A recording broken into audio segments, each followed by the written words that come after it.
All right. Froggy throat. Drinking too much of this seltzer water. So today I'm going to cover my new favorite notes app. It's called Obsidian. And this is a beginner's guide to Obsidian. I'll call it that because this is for beginners if you've never used it before. And even if a beginner's guide to Markdown, kind of in a way, if you've never heard of Markdown, text editing, I'll call it. So on Obsidian's website, they describe it as a powerful knowledge base on top of a local folder of plain text Markdown files. And if that sounds like a bunch of gibberish, I'll show you why it's not, and I will demonstrate why this is a great thing. So I don't believe I'm sharing my screen, but I will switch over to that split screen mode, I guess, or picture-in-picture mode. And let's pull up their website. I don't even have that up, do I? There it is. Now you should be able to see that. But this is the Obsidian website. It's obsidian.md.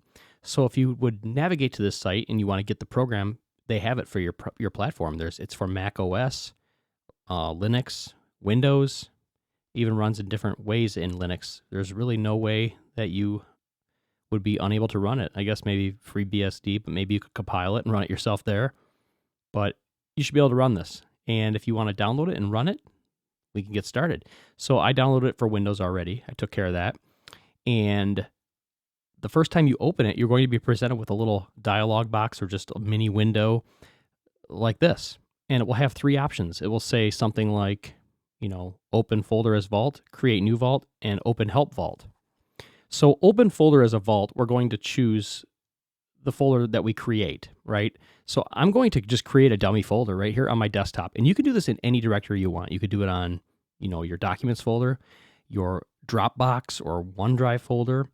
And if you want it to sync that way, I don't use those platforms at home. I use SyncThing. I couldn't think of it. SyncThing is a program I use. It's a peer-to-peer syncing solution. It's encrypted, open source. I trust them because it's my own data and it's me handling the data, not a company. OneDrive's all right. I mean, I use OneDrive as well, but for like personal notes, it's just easy to use SyncThing. And it's, not much data that I'm dealing with when I'm just dealing with notes.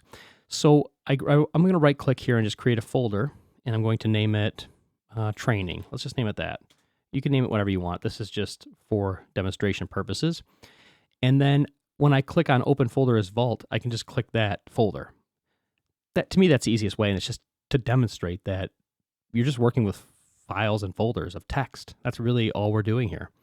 But if you were to choose the next option, that's create new vault, it pretty much helps you navigate to the place in your file system where you want to create the vault. And we already took care of this. So we're already just kind of taking care of step 2. And the third one, if you open help vault, this is a demo vault that nearly has anything you could ever want to learn about Obsidian. It's great. The documentation is phenomenal. And the help vault is great, but we don't need to get that advanced today. And I'm just helping you get started. But after today's lesson, if you want to go dive in there, I recommend you do. And so what we're going to do, we're going to click on Open Vault, as I mentioned, and we're going to go to that folder. I'm going to click it, and I'm going to click Select Folder. So I got the folder highlighted, and I click Select Folder, and now Obsidian opens. And you will probably get an option, if this is your first time running it, that will say something about turning on live preview. And I recommend you do that because if you haven't used Markdown or Obsidian before, this is a new feature that I just noticed they added recently. As of this video, I think it's been only in here for a couple of weeks at the most. And that allows you to see live what Markdown, how it's processed.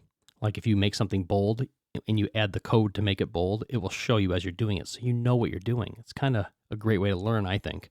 So I turn it on personally. Too much carbonation, sorry. So now that you're running Obsidian, I recommend that you first navigate to this gear icon or the cog or the settings wheel at the bottom left of the application. So if you look down here, you'll see I'm going to click that. And now I'm under the editor section by default. So under this editor section, this is where I recommend you turn on a few things. You turn on readable line length and fold indent. And this is just personal preference. You don't have to do this. And you can read what these things do. Just makes things easier to read, in my opinion. And they already have this one on by default, the readable line length. And the other one that I mentioned was fold indent. And right here, I think it's kind of cool, and you'll see why. But it lets you, once you indent something, it tucks up under a little arrow, like Microsoft Word does it. But again, this is plain text. and it's not proprietary.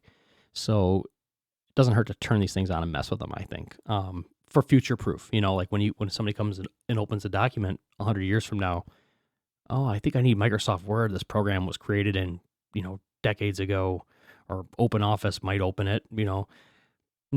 This is plain text. It will open. So I think it's cool to turn on these features. It doesn't hurt. So, yeah. So I turn that one on. And then the other one I recommend would be to spell check. I do spell check too, which is right here in front of me. There it is. I turn that on. And do I do line wrap? I think I think I do line wrap before on I'm looking at my other configuration of Obsidian, and I did use line wrap. So that's on too. Yeah, it must be either it is already default on yours. I recommend keeping it on. So that's it. And then you can just, later on when you come back here, this is a section I want you to remember is community plugins. It's awesome. And safe mode, when you go there, safe mode is going to be on. They're just basically just giving you a warning. Be careful because these are created by the community. We could have some crazy person in there making some nasty stuff. I don't know. But turn safe mode off, and then you'll be presented with the option to browse the community plugins right here. And that is where it gets really cool because the community has submitted some awesome plugins. And under that section, there's one in particular. You could search for it if you want to. And it's crazy fun to mess with. And it's called Excalidraw. And it lets you add a whiteboard to Obsidian. And it lets you make awesome diagrams and sketches. And the drawing tools can be greatly enhanced by downloading these little free expansion libraries they offer on their website. And I downloaded some fun ones to mess with, like stick figures and storytelling emojis. And they even had company logos for some, I forget which one, some sports teams, I think. There's so many good free ones, and they're vectorized, so you can drag them and expand them, and they don't lose quality, or they just stay nice and crisp. And anyways, that's something to keep in mind. I think it's a really cool plugin that I like messing with. So you can close this window, just click X, and now you're taken to the main window where, this is where you start creating notes. So now it's time to create your first note. Basically, you see that folder name that we had. And what I should do is just open back up my File Explorer here and go to my desktop where you see that folder. And you can see right here, it's called Training. And then right up here in Obsidian, there's that corresponding folder, Training. So, okay, big deal, right? I could just do this in Windows Explorer. Yes, you could. But in Obsidian, it's just, there's a workflow just to creating notes and linking things, formatting them. It's just way quicker. And this is what I like about it. This is kind of, it's very transparent. You see what's going on. There's nothing hiding in the background, the code. So if I go into this training folder and I was to create, and I don't recommend doing it this way, this is just showing you how it works. I could go in here and create, actually, let's do it in Obsidian. I don't want to get sidetracked too much, but you see this folder, and it tells you right here on the screen, create a new note or Control N. So you could just do Control N, and then it creates a note called Untitled. And here's that folder. There it is, untitled.md. MD is Markdown. It's just a text file, but this is to distinguish it and let you know that it's an Obsidian file, more so if you come across it in the directory. But you see it there as untitled.md. And you could just open that file and you'll see the contents. So let's just type, let's rename it first. I don't want my note named Untitled, right? So you can either right-click it down here and go to rename like you'd probably expect, or you can just click up here at the top and just start typing what you want it to be called. Let's call it first note, and then press enter. And we go back to that directory. It's already renamed. It's just super smooth. So if you click here in the center of the screen under that title, you'll see that you can start typing your note. So let's just type in my first line of text. Oops, texty. And then, just press enter. If I was to go into this Markdown file, don't be afraid of it. Right-click on it and go to Edit. And you can see, there it is. It's just plain text. And I could even type some other stuff in here. Hello, enter, and then Control S to save it. And you can see it appears in Obsidian immediately. So, yeah, I had to save it, right? Well, in Obsidian, you can just type away and it's going to keep auto-saving. So that's one reason it's faster. But I just want to show you how this tree, this directory structure matches what's on your computer. And it's easy to manage. I could just take that folder and move it somewhere and then open it another time. I could put it on a thumb drive. I could put it on OneDrive, Dropbox, don't recommend it, but you could, and it's fine. So that's the first basic thing you can do is create a note and rename it. Just start typing in it. So let's start by making a heading. This is where we're going to get into some Markdown. And don't be intimidated. This is like really the easiest thing you could probably do. It's not like HTML. It's much, much, much simpler. And Markdown it's kind of like universal. Even Obsidian, even though it's going to be a code that you see in Obsidian, other Markdown reading apps will process it the same way for the most part. I mean, so let's start with a heading. Headings are made by using a pound sign directly before the heading that you type out. So that's, you hold the shift button and do number 3 on your keyboard, and that's a pound sign, right? So there are basically 6 sizes. A 1 pound sign is your biggest heading, and then 6 would be your smallest. So if I did like 6 pound signs, 1, 2, 3, 4, 5, 6, and then did a space and just started typing heading, that's the smallest heading right there. And my live preview isn't working. I don't know why I didn't turn that on, but I recommended that you do in the beginning. So let's see if I go to editor and see if live preview's on. Where's that feature at?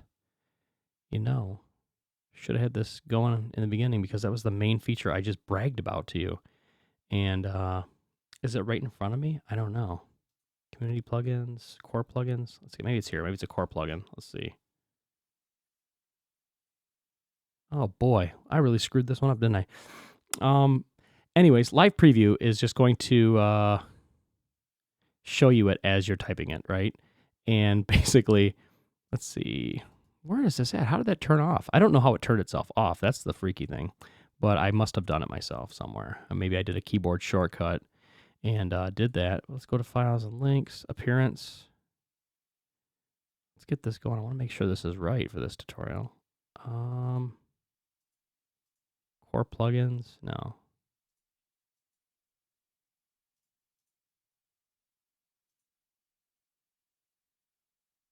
Oh, I don't see it. Anyways, so not a big deal. So right here, this would mimic live preview. If I go here and click these little glasses up here, that shows you how it toggles between the editor view and what that actually becomes. So like I was mentioning with the pound signs, you got 6 of them, right? You have, yeah, that looks better. Okay. So you got the pound sign right here. And if I do like 1 pound sign, that's your biggest heading size. So heading 1. Press enter, and then if I click these glasses right there, that's what it looks like. That's huge, right? That's the biggest heading. So the cool thing is, now if I press enter a couple times, and again, if you're following along with this and you're using live preview, it's going to be a lot quicker for you.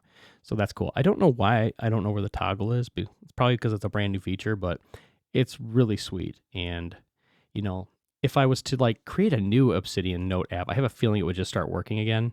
So if I open up a new Vault and I create a new Vault and I just call test, and I go to create, I've got to pick a folder. Let's do this right here. Select folder. Boom. There it is, live preview. So I must have turned it off in the version I had already launched or just exited out of it. So look how fast that was. That was so easy to create I created an entire new vault. So you can have as many vaults as you want. Think of it as a section or a notebook in OneNote if you're using OneNote, and then creating sections and notes within that. I don't know. Kind of. So anyways, here's my first note, right? I can go to Control N, first note, and then just start typing whatever I want. And then live preview, now you're going to see it in action. As if I do like 1 pound sign, and I'll just name this intro. And boom, I press enter. I don't have to click anything now.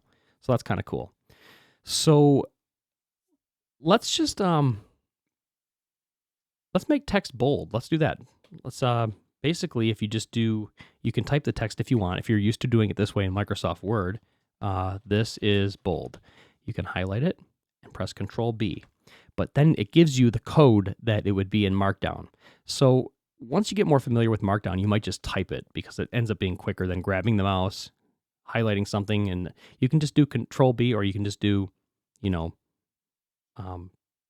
asterisk, and between those pairs of asterisks, you type text and it's bolded. That's how it's processed in Obsidian. That's how Markdown makes that look. And it's really cool because I can just hit enter and now it's bold. And then for italics, you can do Control I just like you might have done back in the Microsoft Word days.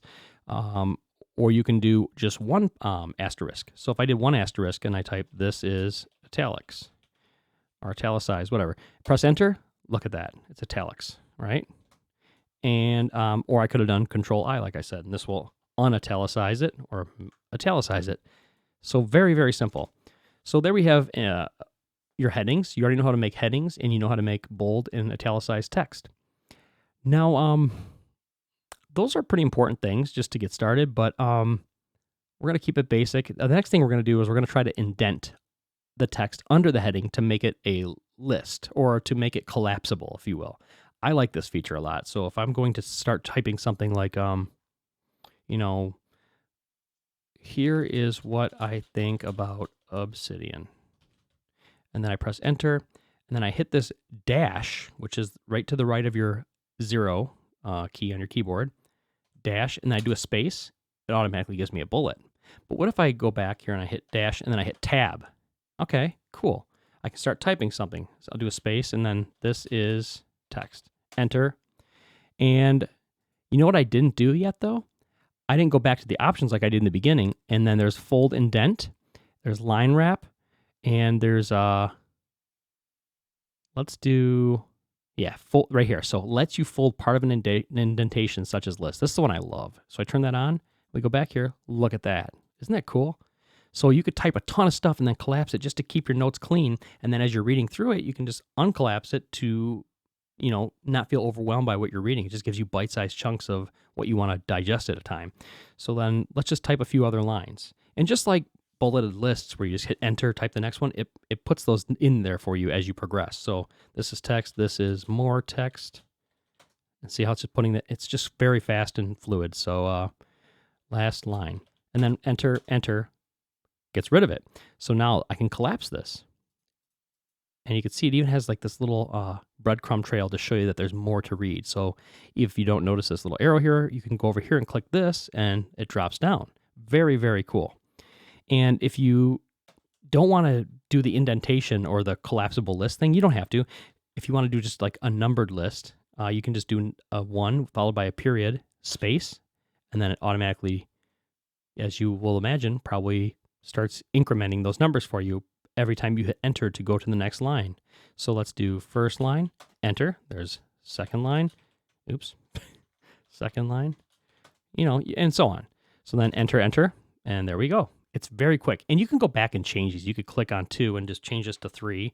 And then if you went to the end of this line and press enter, it's going to go to 4. It catches on. So that's really cool. One other thing before we jump into a semi-advanced feature, and therefore probably the end of this course for now, is a cool little formatting text trick, I'll call it. It's not really a trick, but it's just something Obsidian does and I love. And that is using the tilde key, but it's the left-leaning comma, I guess you can call it the left comma. I don't know. Not left comma, left apostrophe. And if you press that, you'll see 2 little red apostrophes that appear. And you can start typing between them. This is some nice looking, text. Let's type a little bit more till it goes to the next line. Okay, so now you see that it's got those little left-leaning apostrophes, and I press enter, and that's how it's processed. Kind of looks neat if you want to have like a little area that's like a disclaimer or something in your notes, or just something that's supposed to stand out like a warning. It just looks really cool and it's easy to read. It's got like a black highlighted background on top of the red text, and very useful in my opinion for when I'm reading my show notes for the podcast. I use this all the time now. And one little bonus tip now, the advanced one that I was mentioning is going to be linking notes. And this is where Obsidian really is powerful and stands out from other apps in just how well it works with this. And this is just the start to Markdown is what I've shown you today. I didn't really show you what Obsidian does, but this is the intro. This is I'm trying to sell you on it so you can see how cool it is, and then you can see if it's what you want, and if it offers all the features you could use. Project managers use this a lot. There's videos out there of them using this and showing how these people are managing big companies using this software now. It's catching on. People love it. People that used to use Roam Research switch to this. This is like their alternative software that's I've never used before. But this is my first time using this type of software and becoming familiar with Markdown, and I love it already. So I've actually replaced OneNote with this, and OneNote is never replaceable in as far as matching every feature that OneNote can do. But this is better to me in the fact that it's future proof, privacy respecting, and yeah, just the future proof part is a big sell for me being in IT. So here's the next part I want to show you, and that is linking. Now, I have nothing to link in these notes because this is a brand new notebook that I created. Well, Obsidian lets you start from nowhere, and you can create the link by creating a note that doesn't even exist. Like if you make a link that doesn't exist yet, it's going to make that note so that you can link to it. So you don't have to have something to reference. So if you look next to the letter P, to the right of the P key, is the bracket, right?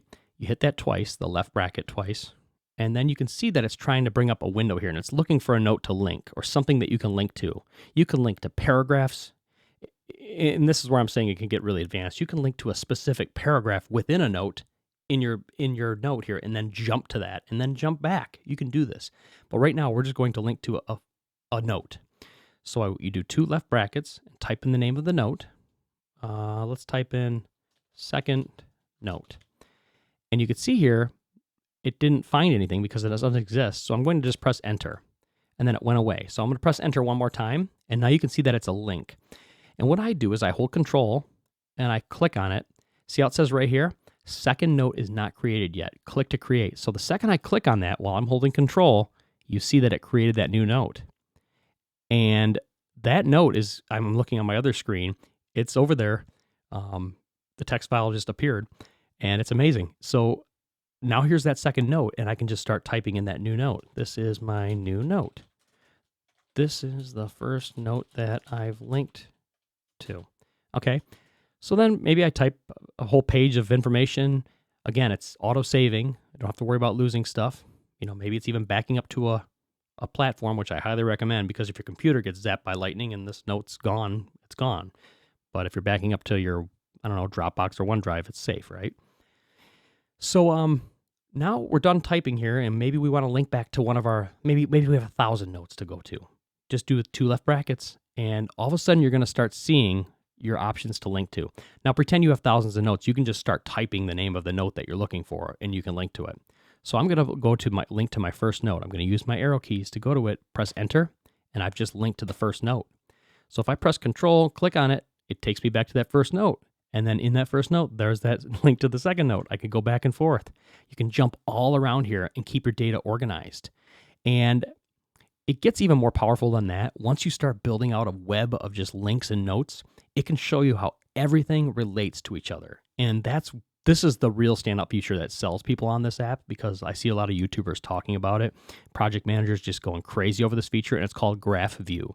And if you look here, it's like this little, looks like it's a bunch of nodes connected, like molecules. If you click that graph view, and it takes you to this graph view, and you can drag it around, and it will show you all these different filters and groups and displays and forces of how they all link to each other. So you can see that my first link here is first note linked to second note. And the cool thing is, once you build this out, it gets to become like, oh my gosh, I see how everything's related. And people talk about how it blows their mind how cool this is. I haven't gotten that far yet in Obsidian, so maybe I'll learn that myself. The more notes and links I create in my notes. I don't link a lot of my podcast notes, but I should start doing that, because maybe topic 1, I'm going to reference something that I talked about in an open source episode. I can link back to that episode. I can link back to an open source section in another episode and just jump back and forth and pull in that data and not have to retype it. So I hope this was informative, and that you can use this to see if you're interested in learning more about Obsidian.